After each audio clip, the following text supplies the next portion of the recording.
Welcome to Chillin' 101. We hope this video helps. You start by preparing parts and making the first electrical connections. Mount the motors on the chassis and bolt the motor driver close to them. This minimizes wire length and voltage drop.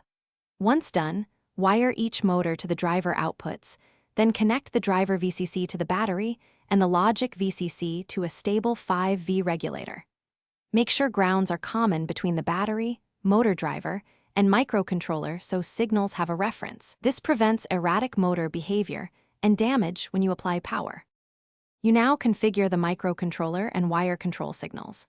Flash the ESP32/ESP8266 with firmware that exposes simple REST or WebSocket endpoints. Set the SSID and password in code, and assign a static IP or MDNS name for reliable access. Next, connect motor driver input pins to PWM-capable GPO for speed control and digital pins for direction. Use level shifters if voltages differ. Once wired, you finish by assembling the body, securing the antenna, and tidying wires for durability. Make calibration runs, map PWM values to actual wheel speeds, confirm directions for each motor, and adjust acceleration ramps to avoid wheel slip.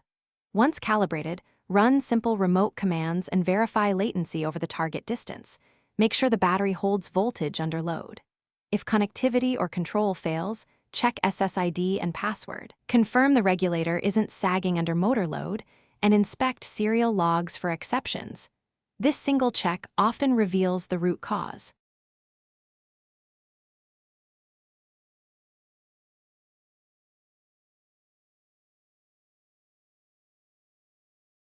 Thanks for watching.